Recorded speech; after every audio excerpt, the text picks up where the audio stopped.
মাটি আমার নবীর রওজায়।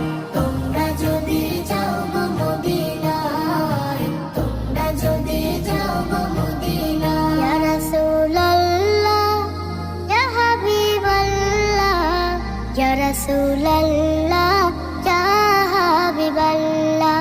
মদিনা শরীফের মাঝে বেহেশতের বাগান আছে, সেই বাগানে শুয়ে আছেন, সেই বাগানে শুয়ে আছেন